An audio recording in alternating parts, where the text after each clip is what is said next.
Oh, okay, here we are. December 29th, maybe.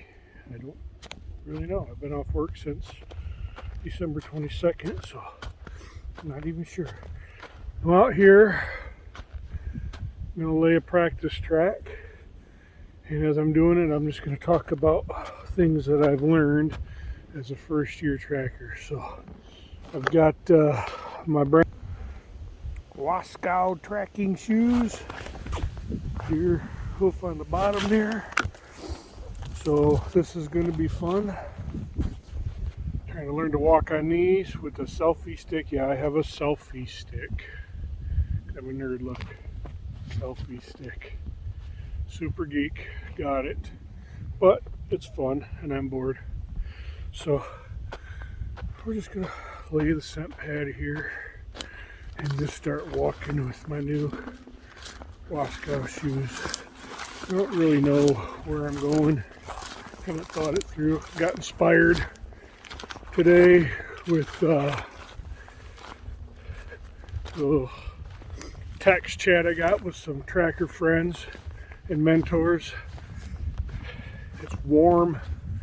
Snow is melting.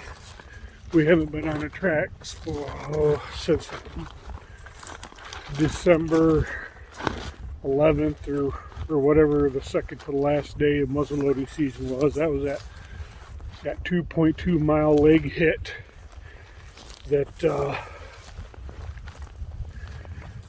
we tried to run down. It was a great track. Rundowns aren't my thing, but I wanted to try it. I knew it was a leg hit based on what he just had to say. I wanted to try it.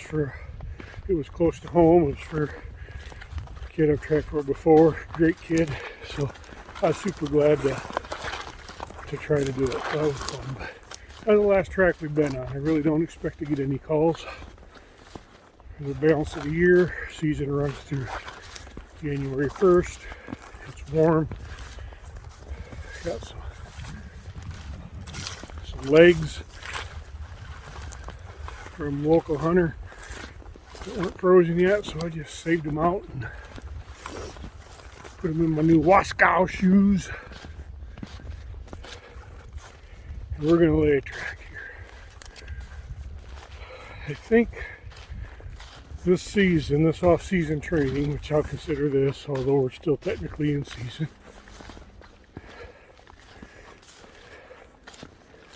I think I'm going to focus a lot on scent pools, maybe a little bit of backtracks.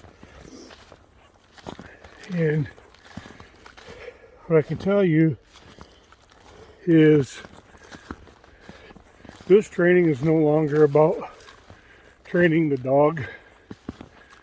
It's all about training me and learning the dog and that time with the dog.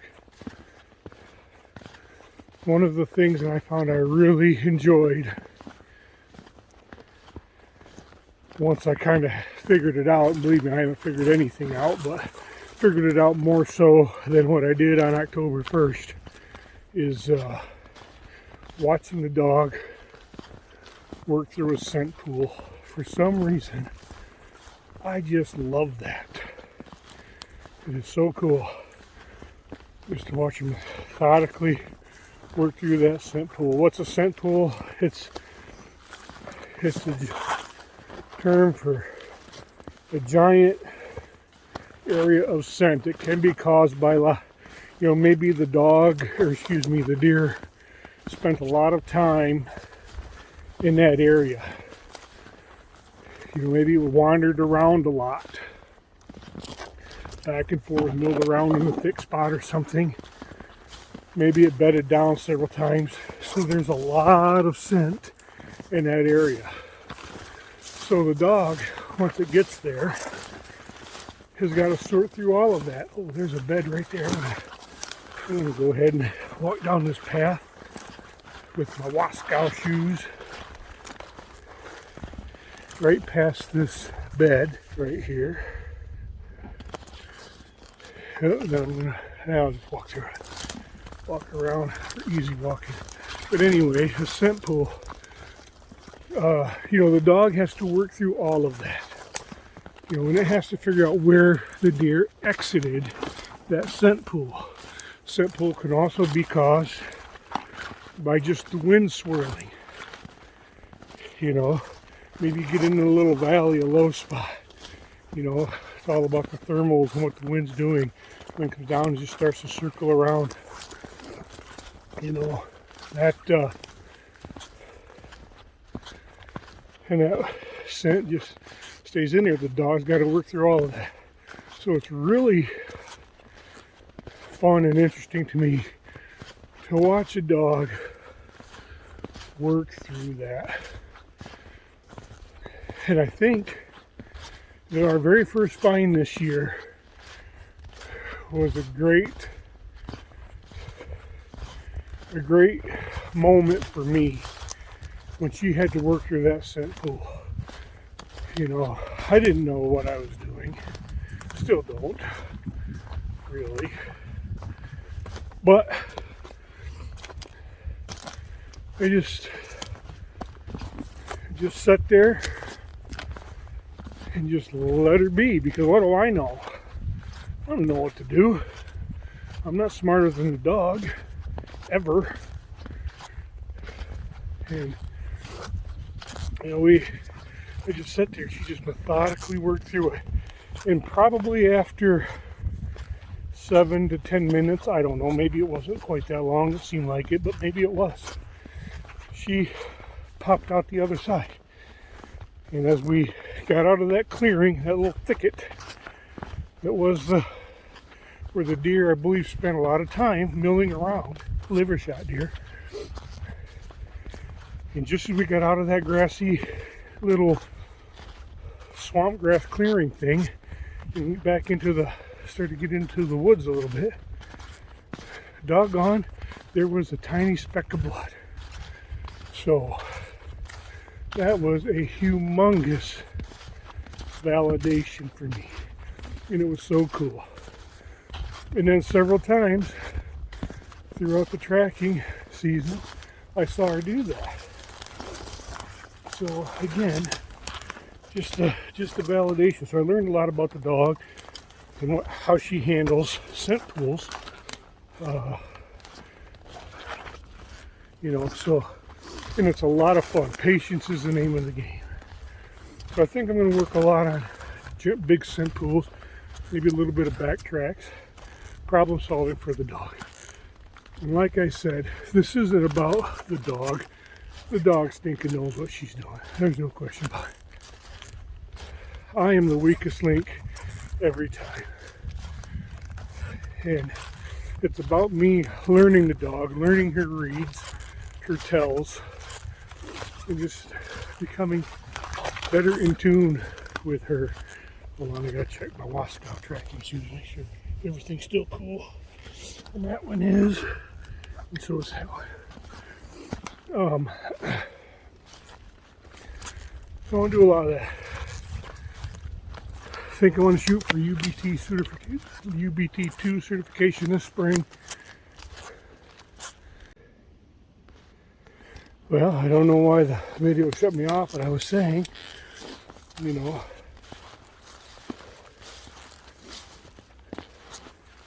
dog acts different once that stress scent dissipates and it's not fatally wounded, So that's not it's not pulling your deer off or your dog off. That's saying, dude, your deer's not dead. And the dog can tell you that. But it comes with experience and learning your dog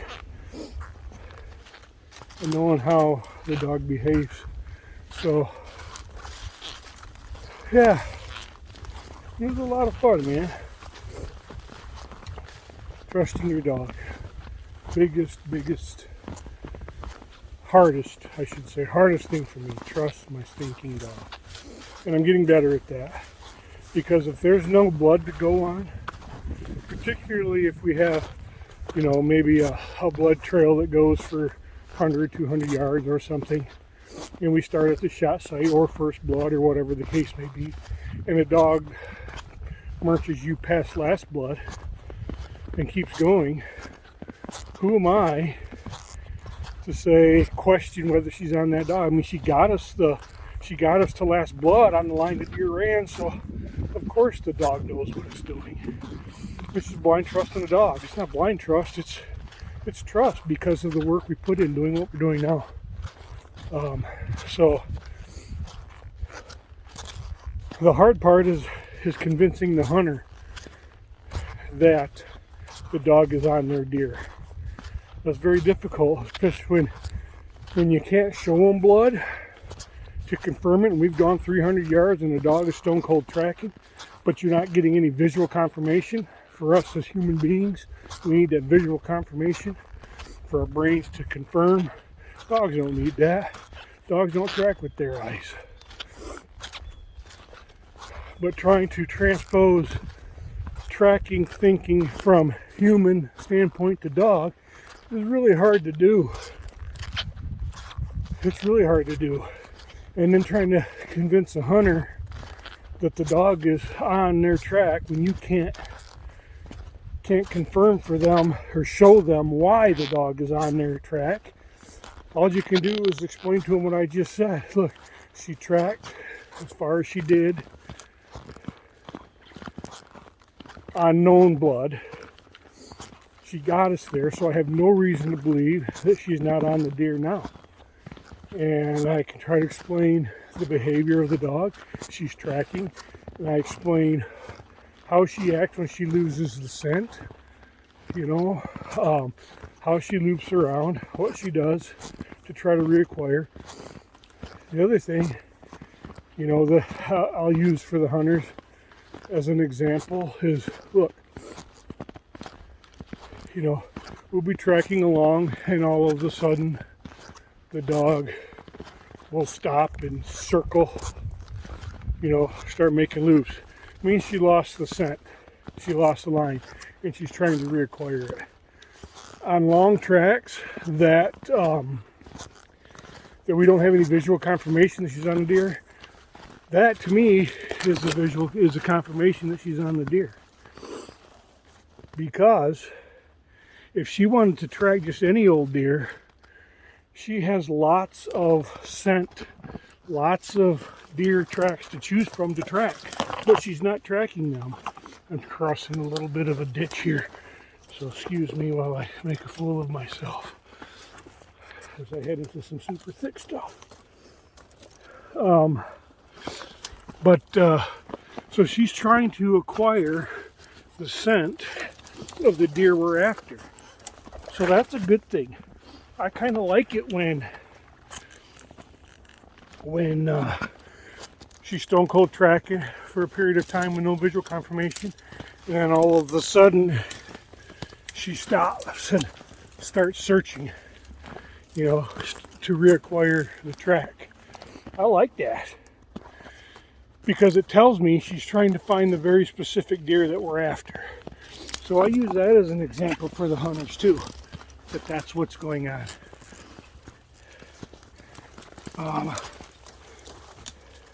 Because every hunter, they want their deer. They think they hit it well. They think it should be dead because they found they had good blood or it fell down and then got back up and ran. I know I smoked it. Well, I got to tell you, I am incredibly humbled by the things that I learned this season. And what I learned is, I didn't know what I didn't know. Or I didn't know, let me rephrase that. I didn't know how much I didn't know. And I learned a whole ton. And I still don't know squat. Tracking is a humbling game, man. It's a humbling game. I don't want to go through that area, especially with the lead. This is just a training track, so I'm going to make it easy on me. Back to me get out of this thick stuff. back across this ditch again. You know, good blood and trackable blood. I learned that. You know, heck, and I'm guilty of it as a hunter. Man, I got great blood. No, I don't. I got blood that can be tracked. That doesn't mean good blood. Good blood to me is blood that's going to render that deer dead. Typically arterial, typically pinkish in color with some version of, I'll say, spray. You know, that you don't get that on tracks where people called for help, because if you did, they would need help. What you typically get is blood that you can tell has just dropped from the deer. You know, in line with the track, not spraying out. You know, you might get it, you might find it on both sides of the track, which just means you had a pass through and it's running down the side, both sides of the deer. So that's good. But you know, if it's not pinkish in color with some version of spray kind of pushed out from the deer, then you just have blood. You have trackable blood. You don't necessarily have good blood. Doesn't mean you won't find a deer. But there's a difference between good blood and trackable blood, for sure. So I learned that. I learned, and I'm this hunter, I learned that the hunter is seldom accurate in where he thinks he hit the deer. He might be close. She might be close. Hunter might be close. But seldom right on. Occasionally, but seldom. I learned that. What else did I learn? I don't know. I learned a ton. You know, difference between muscle blood and arterial blood. Going back to that blood thing. I'm gonna come up in here, make a little loops and make a scent pool. But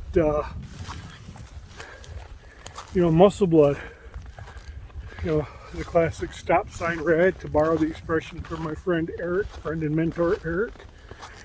Stop sign red. I use that all season long. Stop sign red. You know, looks like maybe blood from when you cut your finger or something. All right, I'm gonna make a scent pool right here. Just wander around a lot. Stop sign red. It clots. It gets thick. It gets snotty. That's muscle blood. Arterial blood won't clot. Organ blood won't clot like that. Muscle blood sure does.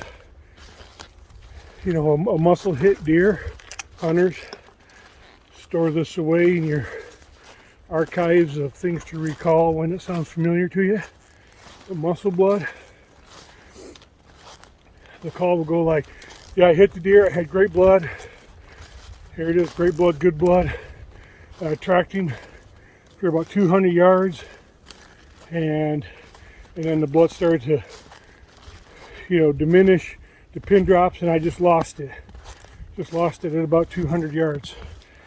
Well, you know why? Because of that blood. It's likely a muscle hit, and it started to clot, and it stopped bleeding. Deer have an incredible clotting agent, vitamin K, and it's just part of their survival mechanism, man. Okay, let's hit the sit pool now. Clotted up. Could be, maybe it was a gut shot and fat clogged the hole. But that's all stuff that we deduce when we put all of the very few pieces of the puzzle we have together based on what the hunter told us. Tracking is a game of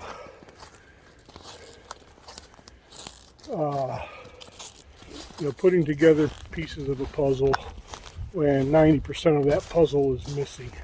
You may acquire more pieces of the puzzle along the track, but we have to make decisions and deductions and assumptions based on the information available at the time. So that is, shot distance, shot angle, elevated or not, deer's reaction, sign at the shot site. Sign could be hair, sign could be blood, sign could be gut matter, anything off from the deer. We have to make decisions on that. And then decide when to run the track, if we're going to run the track, a lot of the stuff like that. So it ain't easy, but it's fun. And I love it. What was I going to say? I was going to say something else relative to. Hold on, I gotta make sure I didn't lose my. Oops. Nope. I got snow packed in the roof though. Here we go.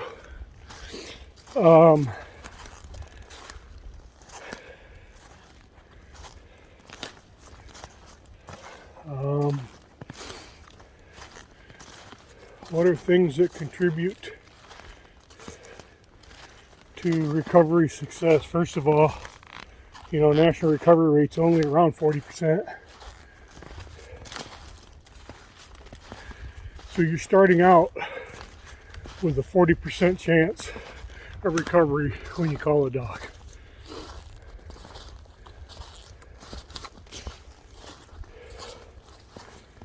So that's where we start. Now, certain types of shots increase the chances of recovery, but oh geez, I gotta come back over here.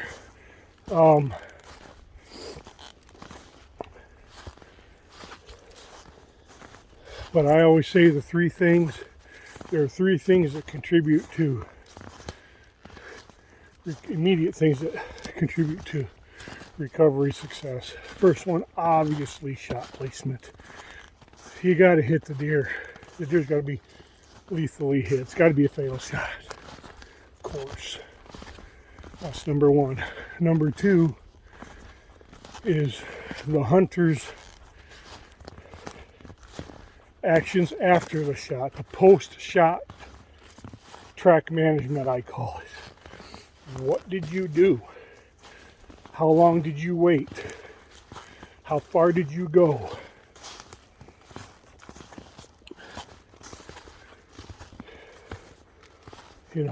That kind of thing.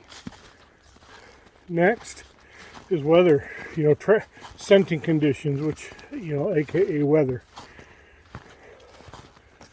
Hot, dry, windy or bad? Cool, dry, cool, moist, calm, damp, and calm are good in general. I'm losing track of where I'm at here. Okay, I got it. So those three things contribute. So if you got a bad shot, you push the deer too soon, and the weather conditions suck, your 40%, your tracking conditions suck, your 40% has dropped. The other thing, every time a deer is jumped, your chances of recovery diminish, generally speaking. So don't push a deer. Don't, question, back out. Don't push it. Call somebody. Call a tracker. Call a tracker.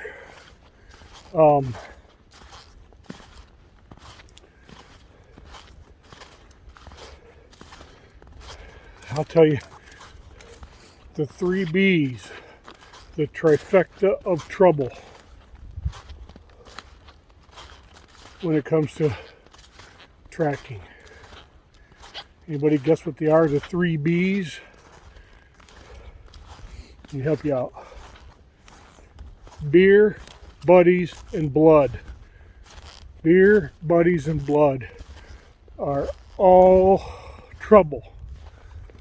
Well, how is blood trouble? I'm glad you asked. Because I call blood the crimson seductress. It just seduces you to keep going when you shouldn't go. But you had blood. Yep. Yes, you did. You had blood. But all blood means, as they say in the tracking world, is you have a bleeding deer, not a dead deer. So that's blood. Buddies. How are buddies bad? Glad you asked that too. Because buddies can talk you into doing something you know you shouldn't do. Oh man, that deer's dead. Let's just go out. Let's just go out and see if we can find some blood. Come on, man. Let's just go. And then you concede because you want to find your deer too. So you go out there because your buddy talked you into it. And I'll be damned if you didn't find some blood. So now what do? You go back to my crimson seductress statement. You start following the blood because you had blood. Well, there's more blood, so you just keep going. Oh, there's a wound bed. Oh man, but there's blood. So you follow that blood. And you're pushing that deer. Beer. You self-explanatory. Buddies impair judgment, but buddies and beer really impair judgment. Just don't. Remember, time is your friend. Dead deer don't go anywhere. If it's dead in 2 hours, it's dead in 6 hours or 12 hours. Just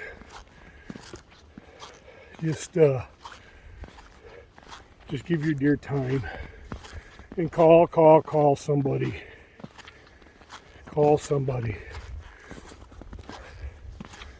But I don't know.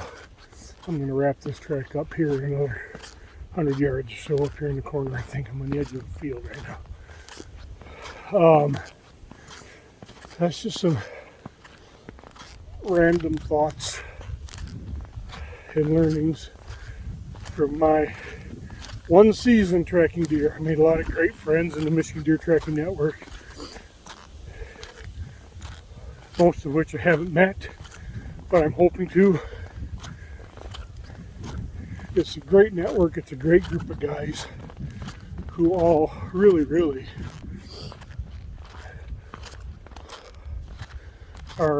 want the same thing. The mission is the same: recover deer, help hunters. It's a humbling game, that I can tell you. I'm embarrassed by what I didn't know going in, and humbled by what I'm still learning. We had a text exchange this morning with an incredible story of a back whack.